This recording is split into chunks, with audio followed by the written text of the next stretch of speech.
இல்லாத ஒன்றை எதற்காக எச் ராஜா பேசுகிறார் என்றால், அவருக்கு ஒரு ஆட்சியின் மீது இந்துக்களுக்கு எதிரான ஆட்சி, திமுக ஆட்சியின் மீது ஒரு பழி சாட்ட வேண்டும் என்கிற அடிப்படையில் இது போன்ற குற்றச்சாட்டுகளை இது இந்த முறை மட்டுமல்ல, எல்லா முறையுமே இவர் ஏதாவது ஒரு குழப்பத்தை விளைவிக்க வேண்டும் என்கிற அடிப்படையில் அவங்க தொடர்ந்து பேசி வருகிறார்கள்.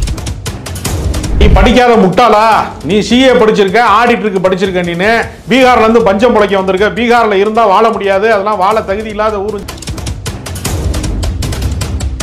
பிச்சைக்காரன் தன்னுடைய கையில் வைத்திருக்க பாத்திரத்தில் எல்லா வீட்டு சோறு இருக்கிறது மாதிரி எல்லா மொழிகளையும் கலந்து உருவாக்கப்பட்ட ஒரு போலியான ஒரு மொழி அது. அதனால அந்த மொழியை தேவைப்படுறவன் படிச்சுக்கிறோம்.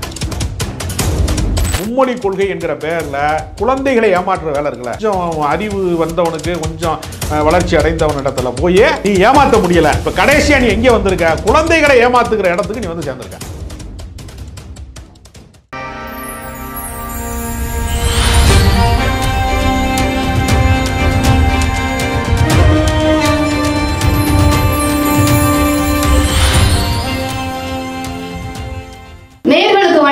நம்மோடு இணைந்திருக்கிறார் அரசியல் விமர்சகர் திரு ராஜகம்பீரன் அவர்கள். வணக்கம். வணக்கம் சார். இன்றைக்கு ஹெச் ராஜா அவர்கள் வந்து மீண்டும் ஒரு விஷயத்த சொல்லி ஒரு பேசும் பொருளாக மாற்றியிருக்காரு. அந்த வகையில ஹிந்து அறநிலையத்துறையில வந்து ஒரு இஸ்லாமியரை சேர்த்திருக்கிறாங்க, இது எந்த வகையில நியாயம் அப்படின்ற மாதிரியான ஒரு கேள்விகள் எழுப்பியிருக்காரு.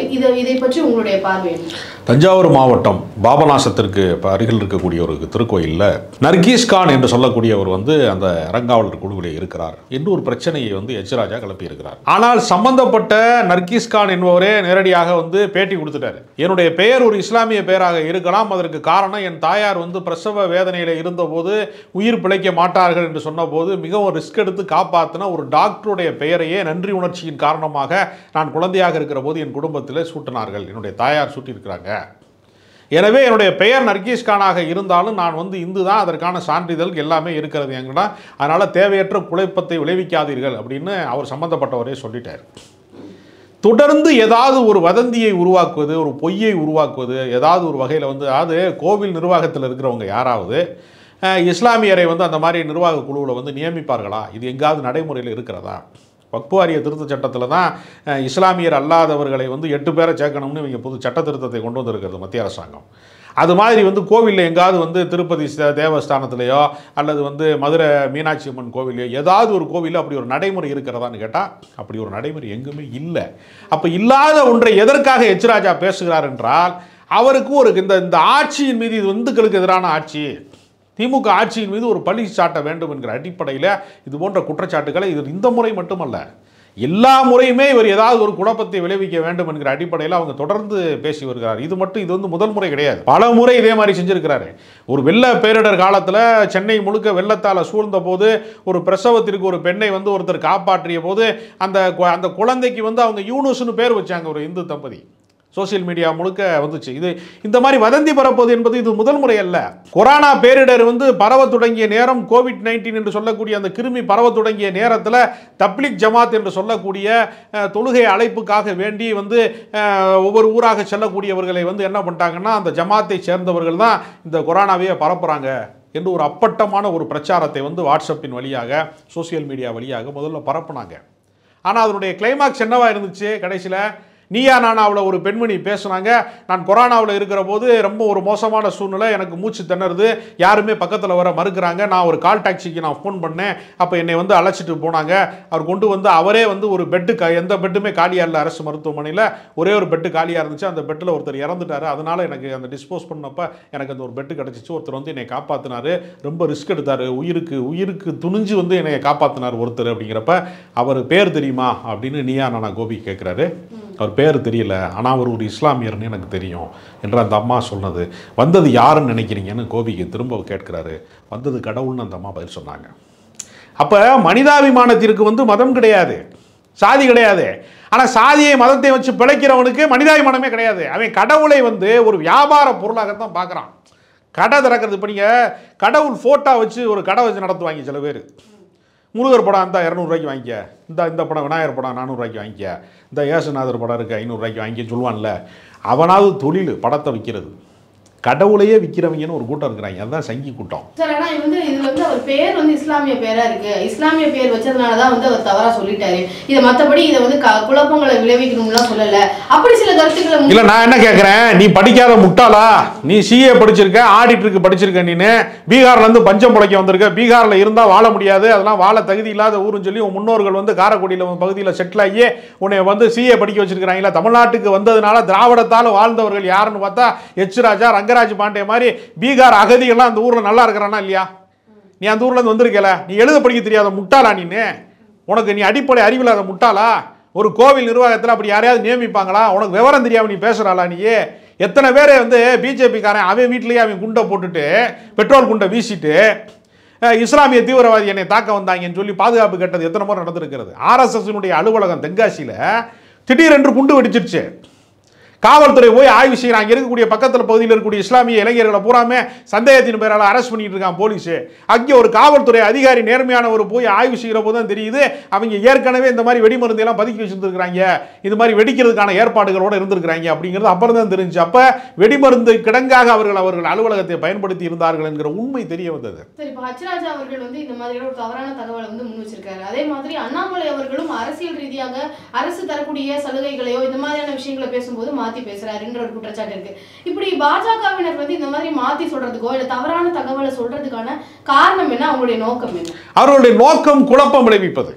நீங்க இப்ப இந்த நாக்பூர்ல 144 தடை விதித்திருக்கிற இடத்திலே பாத்தீங்கன்னா இஸ்லாமியர் பகுதியில் போய் குரானை எரிச்சிட்டாங்கன்னு ஒரு வதந்தியை பரப்புறது, எமோஷனலா மத ரீதியாக மக்களை மோத விடுவது அப்படிங்கிறது உங்களுடைய கொள்கை திட்டங்கள்ல ஒண்ணு. அதாவது மக்கள் அமைதியாக இருந்து விட்டால், நல்லிணக்கமாக இருந்து விட்டால் அங்கு பாஜகவுக்கு வேலை கிடையாது. இப்போ 2 பேர் அடிச்சுக்கிட்டா தானே போலீஸ் ஸ்டேஷன் போய் புகார் கொடுப்பாங்க.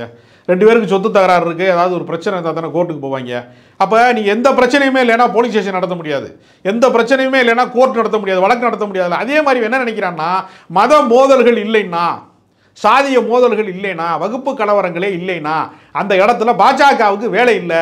தமிழ்நாடு ஒரு சமூக நல்லிணக்க மண்ணாக இருக்கிறது, சமூக நல்லிணக்கத்திற்கான ஒரு அமைதி பூங்காவாக திகழ்கிறது. அதை கெடுக்கிறதுக்கு தானே அவன் திருப்பரங்குன்றத்துக்கு போனா, அதை கெடுக்கிறதுக்கு தானே ஊர் ஊரா போறான். எல்லா ஊர்லயுமே நீங்க பாத்தீங்கன்னா எப்படி மணிப்பூர்ல தேவாலயத்தை உடைக்கிறார்களோ, எப்படி பழங்குடியின மக்களுடைய பெண்களை நிர்வாணப்படுத்தி வன்புணர்வு செய்கிறார்களோ, தீ வைக்கிறார்களோ, கலவரம் செய்கிறார்களோ, அதே மாதிரி எங்கெல்லாம் கலவரம் நிகழ்கிறதோ அங்கெல்லாம் பாஜக வாழ்கிறது. ஹச்ராஜா அவர்கள் ஏற்கனவே பாஜக தரப்புல மும்மொழி கொள்கையை தமிழக அரசு ஏற்றுக்கொள்ளணும் அப்படின்ற ஒரு நிபந்தனையை வச்சுட்டு இருக்கும் பொழுது இப்போ சின்ன குழந்தைங்க கிட்ட எல்லாம் கையெழுத்து வாங்குறது, பிஸ்கெட் கொடுத்து கையெழுத்து வாங்குறாங்கன்றது பெரிய பேசும் பொருளா மாறிச்சு. அடுத்ததாக ஹச்ராஜா அவர்கள் ஒரு ஊராட்சி ஒன்றியத்தில் படிக்கக்கூடிய குழந்தைகள் எல்லாத்தையும் ஒன்னா கூட்டிட்டு உங்களுக்கு என்ன வேணும், ஹிந்தி தான் எங்களுக்கு வேணும் அப்படின்ற மாதிரி குழந்தைகள் சொல்றாங்க. ஸோ இப்போ குழந்தைகளே ஹிந்தி வேணும்னு சொல்றாங்க, அப்போ ஹிந்தி கொண்டு வர வேண்டியதானே அப்படின்றதுக்கு அந்த ஒரு காணொலியை காட்டுறாங்க. மோடி அவர்கள் கிட்ட நான் பேசுவேன் டைரக்டா, நீங்க என்கிட்ட சொன்னீங்கன்னா சொல்லிடுவேன்றா சொல்லிட்டு இருக்காங்க. ஸோ இந்த காணொலியை பத்தி உங்களுடைய புரிதல் என்ன? இதை எப்படி புரிஞ்சுக்க? ரயில் பயணங்கள்ல நம்ம போகிற போது அந்நியர்கள் தரக்கூடிய குளிர்பானங்களையோ தின்பண்டங்களையோ வாங்கி நீங்கள் சாப்பிடாதீங்க, அதில் ஏதாவது மயக்க மருந்து கலந்திருக்கலாம், அவர்கள் திருடர்களாக இருக்கலாம், உங்கள் நகையை பறித்து கொண்டு ஓடிவிடலாம் என்று எச்சரிக்கை செய்வதற்கு ரயில்வே போலீஸார் ஒரு அறிவிப்பு பண்ணுவாங்க. அதே மாதிரி என்ன பண்ணுவாங்கன்னா, அந்த குழந்தை கடத்தலில் ஈடுபடுறவங்க அப்படிங்கிறவங்கலாம் என்ன பண்ணுவாங்கன்னா சாக்லேட் கொடுப்பாங்க குழந்தைகளுக்கு. அதே மாதிரி என்னன்னா, அரசு பள்ளிக்கூடத்தில் யார் படிப்பா? ரொம்பவும் வறுமைப்பட்ட சாதாரண வீட்டு குழந்தைகள் தான் அரசு பள்ளிக்கூடங்களில் படிப்பாங்க. அங்கே போய் எல்லா குழந்தைகளுக்கும் சாக்லேட் கொடுத்து உனக்கு என்ன வேணும் அப்படின்னு கேட்டால் அது ஹிந்தி வேணும்னு யாருமே, ஹிந்தின்னு ஒரு மொழி இருக்குது அப்படிங்கிறது அந்த குழந்தைகளுக்கு தெரியாது. ஏன்னா நமக்கு இங்கிலீஷே தகராறு, இங்கிலீஷ் படிக்க முடியாமல் தான் ரொம்ப பேர் பட்டப்படிப்பு மேற்படிப்புலாம் படிக்க முடியாதவங்களாம் நம்ம ஊரில் நிறைய பேர் இருக்கான். தாய்மொழியில் மட்டுமே கல்வி கற்கக்கூடிய வாய்ப்பு இருந்துச்சுன்னா நிறையா பேர் படிச்சிருப்பாங்க. நம்ம தாத்தா பாட்டம் பூட்டம் பூராமே படிச்சிருப்பாங்க. ஆங்கிலம் வராதவனே ரொம்ப பேர் அதிகமான பேர் இருக்கான். இவன் ஹிந்திக்கு நமக்கு சம்பந்தமே கிடையாது. இப்போ நீங்கள் மலையாளம் கேட்டால் கூட அதில் இருக்கக்கூடிய வார்த்தையும் தமிழ் வார்த்தையும் ஓரளவுக்கு ஒத்து வரும். தெலுங்கு நீங்கள் நம்ம இல்லைன்னு சொன்னால் அவன் ஏதுன்னு பேசணும்னா அவன் லேதும்பான். நம்ம தண்ணினா அவன் கேரளாவில் வெள்ளம்பான். ஓரளவுக்கு மொழி ஒத்து வரும். ஏன்னா திராவிட மொழி குடும்பத்திலிருந்து பிரிந்து சென்ற மொழிகள்ங்கிறதுனால ஓரளவுக்கு ஒத்து வரும். இந்திக்கு நமக்கு ஒன்றுமே கிடையாது. இந்தி மொழி என்பது எப்படிப்பட்ட மொழினா, பிச்சைக்காரன் தன்னுடைய கையில் வைத்திருக்க பாத்திரத்தில் எல்லா வீட்டு சோறு இருக்கிறது மாதிரி எல்லா மொழிகளையும் கலந்து உருவாக்கப்பட்ட ஒரு போலியான ஒரு மொழி அது. அதனால் அந்த மொழியை தேவைப்படுறவன் படிச்சுக்கிறட்டும். நான் என்ன சொன்னேன், எச் ராஜா மீண்டும் பீகாருக்கு திரும்ப விரும்பினால் அவர் ஹிந்தி படிக்கிறது நியாயம் அவருக்கு இருக்கு. ஏன்னா அவர் ஊர் அது. அவர் பீகார்காரர் தானே, உங்களுக்கு தெரியாதா? அவர் வரலாறு தெரியாதா? அவர் பீகார்காரர் தானே. ஹரிஹர சர்மா அவர் பேர், ராஜா ஹரிஹர சர்மா தான் அவர் பேர். அவர் அங்கேருந்து பஞ்சம் பிழைக்க வந்தவர். அதனால் வந்து உன்னுடைய ஊருக்கு நீ திரும்பி போகிறதுக்கு உனக்கு ஹிந்தி தேவை இருக்கலாம். ஒருவேளை ஒரு பானிபூரி வைக்கிறதுக்காகவோ அல்லது வேறு வியாபாரம் செய்வதற்காகவோ உங்களுக்கு தேவை இருக்கலாம். ஒரு திடீர்னு வந்து போர் வைப்பாங்க, காலையில் வந்து பானிபூரி வைப்பாங்க, பல பேர் இருக்கிறான். அதனால் அதில் ஒரு ஆளாக வந்து எச் ராஜா இருக்கிறது நமக்கு பிரச்சனை கிடையாது.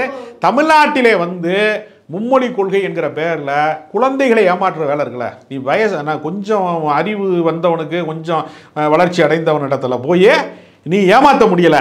இப்போ கடைசியாக நீ எங்கே வந்திருக்க? குழந்தைகளை ஏமாத்துக்கிற இடத்துக்கு நீ வந்து சேர்ந்திருக்க. இப்போ பிஸ்கட் கொடுத்து குழந்தைங்க கிட்ட கையெழுத்து வாங்குறாங்க, அது வந்து ஒரு தவறான செயல்னு சொல்லி அந்த கையெழுத்து வாங்கக்கூடிய நபர்கள், அந்த காணொலியில் இருந்த நபர்கள் எல்லாத்தையுமே வந்து கைது செஞ்சிருந்தாங்க. இப்போ ஹச்ராஜா அவர்கள் மீண்டும் குழந்தைகள் எல்லாம் தான் கூப்பிட்டு வந்து இதே ஒரு காணொலியை வெளியிட்டு இருக்காரு. அந்த குழந்தைகள் கிட்ட என்ன வேணும்னு கேட்குறாங்க, அவங்க ஹிந்தி வேணும்ன்றாங்க. இதுக்கு ஏதாவது நடவடிக்கை எடுப்பாங்களா, இல்லை இது சரியானதுனா? அவங்க அதாவது அவர் மீது நடவடிக்கை எடுத்தால் அவர் ஏற்கனவே நாய் வண்டியில் ஏற மாட்டேங்கிறாரு. காவல்துறையினுடைய வாகனத்தை நாய் வண்டின்னு அவர் சொல்றாரு. ஏற்கனவே ஹைகோர்ட்டாவது மெய்யாவது அப்படின்னு கேட்கிறாரு. வேற யாராவது இந்த மாதிரி சொல்லிட்டா மன்னிப்பு கேட்டா விட்டுருவாங்களா அப்படின்னு பார்த்தா விட மாட்டாங்க. அப்போ அவர் எவ்வளவு கேவலமாக வந்து அவர் பேசுறாரு. அப்போ அவர் வந்து இந்த முறை நாய் வண்டியில் ஏற மாட்டேங்கிறாரு. வீட்டு நாயாக இருந்தால் கொஞ்சம் வாங்க, வெறி நாயாக இருந்தால் என்ன பண்ணுவாங்க, கொஞ்சம் மாட்டாங்க. அதனால் நான் என்ன சொல்றேன்னா, எச் ராஜா வந்து அந்த வண்டியில் நாய் வண்டியில் ஏற மாட்டேன்னு சொல்றதுல ஒரு நியாயம் இருக்குது. ஏன் நான் நியாயம் இருக்குன்னு நான் கருதுறேன்னா, அவர் ஒரு மனநோயாளி. மனநோயாளிகளை எப்படி ட்ரீட் பண்ணணுமோ அப்படி தான் பண்ணணும். அதில் நல்ல மனநல காப்பகத்தில் கொண்டு போய் எச் ராஜாவை சேர்ப்பதற்கு தமிழ்நாடு அரசு ஆவணம் செய்ய வேண்டும்னு நான் கோரிக்கை வைக்கிறேன். இப்போ மூன்று ஆண்டுகள் வந்து பாஜக தலைமை பொறுப்பு வந்து ஒரு தலைமையில் 3 ஆண்டுகள் தான் இருக்க முடியும் அப்படின்னு நிபந்தனை இருக்கும் பொழுது யாரெல்லாம் மாற்றப்படுவாங்க? அதில் பட்டியலில் வந்து ஹச்ராஜா அவர்களும் தலைமை பொறுப்பு வகிக்கிறதுக்கான ஒரு எதுவும் அவர் கொடுத்துருந்தாங்க. அதை எப்படி பார்க்குறீங்க சார்? அடுத்ததாக பாஜகவுடைய தலைமை பொறுப்பு ஹச்ராஜா வருவாரா? ஏற்கனவே எச் ராஜா எல்லா தலைமை பொறுப்புலையும் இருந்துட்டாரு. அவர் பிடுங்கினதெல்லாம் தேவையில்லாத ஆணின்னு சொல்லி தேசிய தலைமையிலேருந்து அவரை கரட்டி விட்டாங்க. அவர் ஏற்கனவே தேர்தலில் வந்து சிவகங்கை தொகுதியில் போட்டிக்கிறோம்னு சொல்லி, நாடாளுமன்ற தொகுதியில் போட்டிக்கிறோம்னு சொல்லி 10 கோடி ரூபாய் வீடு கட்டிட்டாருன்னு நான் சொல்லலை. பாஜகவுடைய சிவகங்கை மாவட்ட நிர்வாகிகள் எல்லாம் பேட்டி கொடுத்தாங்க. தேர்தலுக்கு கொடுத்த செலவை பூரா அந்த ஆள் வந்து வீடு கட்டிட்டான் அப்படின்னு சொல்லி ரிப்போர்ட் பண்ணாங்க. அதனால் அவருக்கு தெரியுது தமிழ்நாட்டில் தாமரை மலராது, தமிழ்நாட்டிலே தாமரை மலராது என்பது எச் ராஜாவுக்கு தெல்ல தெளிவாக தெரிகிறது. அதனால தான் அவர் என்ன பண்ணுறாரு, தேர்தலுக்கு செலவு பண்ணோம்னா அந்த காசுலாம் வேஸ்ட் ஆயிடும் அப்படிங்கிறதுனால வேற வழியே இல்லை அப்படிங்கிறக்காக அவர் என்ன வீடு கட்டிட்டாரு. அதனால் அவரை பொறுத்தவரை அவர் ஒரு சொந்த வாழ்க்கையில் பகுத்தறிவாளராக தான் இருக்கிறாரு. நமக்கு தான் மதவெறியை ஊட்டுறதுக்கு முயற்சி பண்ணிகிட்டே இருக்கிறாரு. அந்த காணொலியில் பார்த்தீங்கன்னா அந்த குழந்தைகிட்ட வந்து உங்களுக்கு என்ன வேணும் அப்படின்றத ஹச்ராஜா அவர்கள்கிட்ட சொல்லுங்க, அவங்க டேரக்டாக மோடிட்ட சொல்லிடுவாங்க. இப்போ அண்ணாமலை அவர்கள் வந்து அப்போ அந்த இடத்துல வந்து அண்ணாமலை அவர்கள் ஹச்ராஜா அவர்களுக்கு தான் பாஜக கட்சியில் வந்து மவுஸ் இருக்கு அப்படின்றத வந்து சிம்பாலிக்கா சொல்றாங்க. அது குழந்தைகள்கிட்ட பேசுறது அப்படிங்கிற, குழந்தைகளை வந்து ஏமாற்றுவது அப்படிங்கிற ஒரு இடத்துல இருந்து அவர் பேசுறாரு. மோடிட்ட அவர் பேசினார்னா அவர் ஏன் கட்சியில் அனாதையாக தெரிகிறாரு? அரசியல் அனாதையாக தானே அவர் இருக்கார். அவருக்கு வந்து கட்சியில் எந்த முக்கியத்துவமும் கிடையாது. மோடிட்ட பேசக்கூடிய இடத்துல அவர் இருந்தார்னா கட்சியில் முக்கியத்துவம் பெற்றவராக இருப்பார். அவர் அண்ணாமலை வந்து நாடாளுமன்ற தேர்தலில் தோட்ட அதே நேரத்தில் வந்து அந்த ரிசல்ட் வந்து அதே நேரத்தில் சாயங்காலம் 1000 வாட்ஸ் வந்து 1000 வாலா பட்டாசை வெடிக்க வச்சாரா இல்லையா? ஏன் வெடிக்க வச்சார் அவர் என்ன சொன்னார்? ஏன் வந்து அண்ணாமலை தோற்று போயிட்டாருன்னு ஃப்ளாஷ் நியூஸ் டிவியில் ஓடிக்கிட்டு இருக்கும்போது நீ 1000 வாலா பட்டாசை வெடிக்க விட்ட அப்படின்னு கேட்டதுக்கு இல்லை 3வது முறையாக மோடி வந்து பிரதமர் ஆகிட்டாருன்னு சொல்லி சமாளித்தார். அந்த அளவுக்கு தான் அவருக்கு இருக்குது. அவருக்கு அரசியலில் எச் ராஜா ஒரு செல்லாக்கஸ். எச் ராஜா அவர்களுடைய நடவடிக்கைகள், அவருடைய தமிழக அரசியலில் அவருடைய பங்களிப்பு, இதை பற்றியெல்லாம் எங்ககிட்ட வந்து பகிர்ந்து எடுத்துக்கிறோம். நன்றி.